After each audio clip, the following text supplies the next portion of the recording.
Hold completely still. No sudden movements. No, this isn't a joke. If it was, I wouldn't be holding a knife to your throat. Again. And this isn't some kind of act either. There would be no need while we're here in our hideaway. I'm being perfectly serious. Let me ask you one simple question. Did you tell anyone about us? Anyone?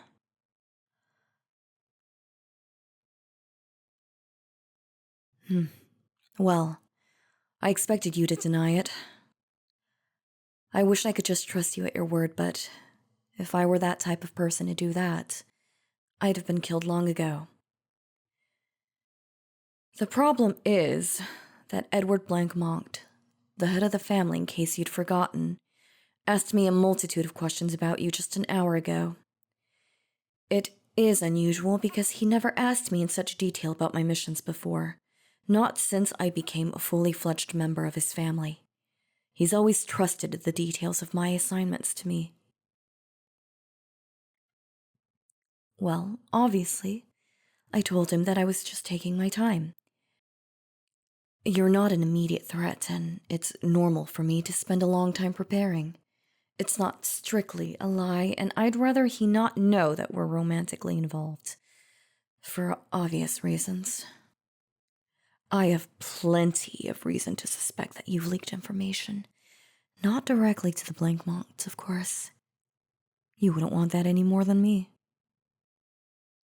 But if you were naive enough to say something to your idiot brother, he'd certainly be stupid enough to do it. I wouldn't be surprised if he sees you as a rival for your family's, fortune, such as it is. Do you deny that only 3 days ago you had a secret conversation with him? One you went to great lengths to avoid anyone overhearing. Don't play coy, you're not good at it. You got in a carriage with him, ostensibly for a relaxing evening ride, but the carriage took all sorts of unexpected turns and avoided areas with foot traffic. It was as if they were avoiding letting anyone follow them. I know because I was trying to follow. I certainly hope that doesn't come as a surprise. If I in any way gave you the impression that I wasn't going to keep watch over you, then it was completely unintentional. Well, if you didn't tell him, then what did you talk about? It was clear you were trying to hide some kind of secret. I can't decide if this is some kind of mind game or if you've gone insane. It's a secret? You're saying you can't tell me while I'm holding a knife to your throat. I wasn't expecting you to tell me that you were sharing our secret, but I thought you would have at least tried to make something up.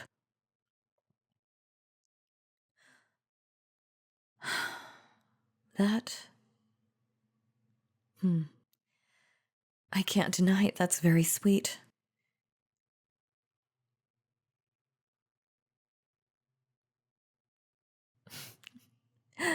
Now that I think about it, nobody's ever told me they don't want to lie to me. In my line of work, lies are truths, and truths are lies. But this is the worst possible time for this. I really, desperately wish to be wrong, but I need to hear something believable if I'm going to trust you again. What could possibly be so important that you can't tell me? Honestly, I think I have no choice but to believe you. Nobody could lie about something like that with a straight face. And you do make a good point. I'd rather you were the type of person to keep a secret even if your life were at risk. It's a good trait, especially given our situation. I'm sorry for threatening you. Forgive me. But you must understand, it's second nature for me to doubt people.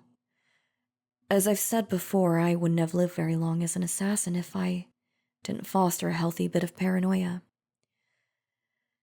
But if it's not you, then I'm not sure what to think. I can't imagine any reason why Edward would suddenly bring up these questions. It's just... That bag you're holding.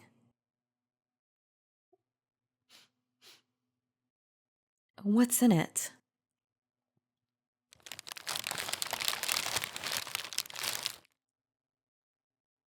Oh.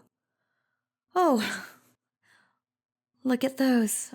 I thought I recognized the smell. I love those pastries. That was very thoughtful. But you didn't happen to get them from the bakery across from the fountain, did you?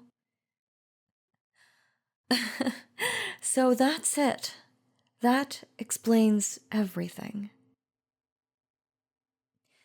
Of course you couldn't have known. Well, I technically shouldn't be telling you this, but that bakery is a cover. The Blinkmonts secretly own it. It's a safe house that I can use to lay low or stash supplies. They have other uses for it as well, but that's not relevant. Well, of course. Think about it. The Blinkmonts assign me to assassinate you. Then one day you show up to the safe house with an unusual order. That's far too many pastries for one person. There are many bakeries closer to your home, and as far as they know, you don't have anyone that you would meet in this part of town. Well, it would look to them like you're scoping out the place. They must be worried that the Neuer Veils have caught on to the bakery's true purpose. Perhaps because I slipped up somehow. No, it's nothing to worry about. It was astonishing enough of a coincidence to catch their attention, but they'll soon come to the conclusion that it was nothing more. The Neuer Veils wouldn't do something as foolish as sending one of their own family members. No, not to investigate a suspected enemy safe house. I wouldn't worry about it. I know how the Blankmonts operate. We could stand to be a little more cautious than normal for a while, but I believe we're safe. They won't suspect anything.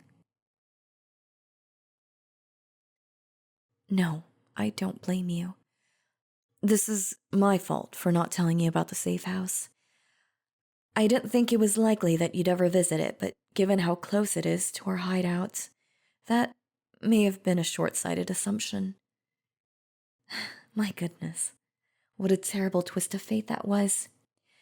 You stopped by the bakery on your way here to get a gift from me, expecting me to be so pleased, and instead I sneak in the back entrance and threaten your life. I'm truly very sorry about that. Here, let's... Oh. Well, it's just that you flinched. You're still scared of me. I understand, but...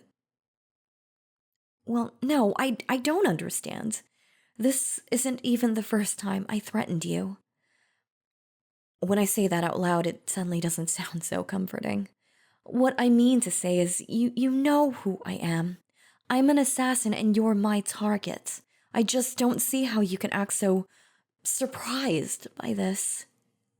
Wait, don't leave. I don't want to end the conversation this way. Please, listen. I acted in a perfectly logical way. Surely you do the same thing in my position. Really? You just trust me. Just like that. How can you say that? You'd be a fool to trust me. I certainly don't expect you to.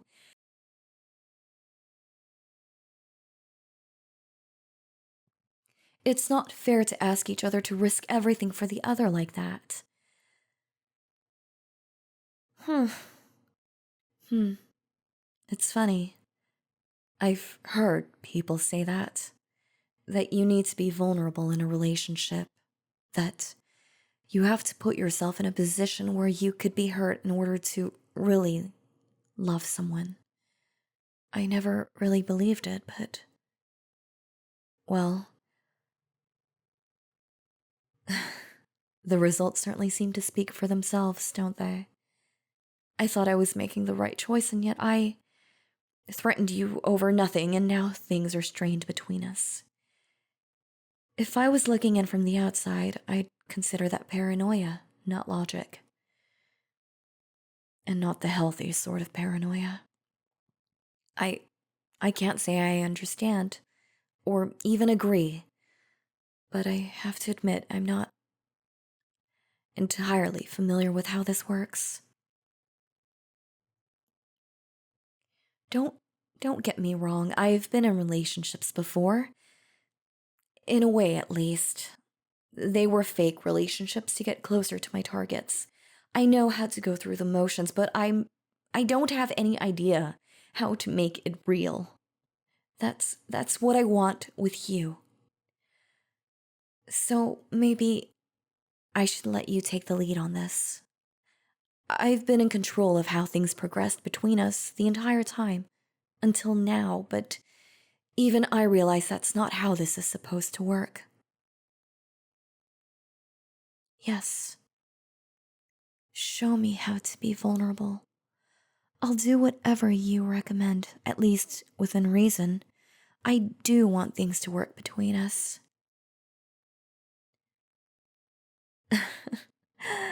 I do like to think it's a good start, but I must confess that I'm not being entirely vulnerable by saying that. I am introducing a little risk by letting you control the pace from now on, but I'm still an assassin. I'm confident that I could sniff out a trap if you tried to set one for me. Yes, well, like I said, I need to learn. Baby steps, as they say. You know, before Edward started questioning me, I had been thinking that I wanted to ask you. Would you... c- could... could we... No, never mind. I realize it's not really appropriate after everything that's just happened. Another time. For now, I don't suppose you have an appetite? Those pastries won't eat themselves.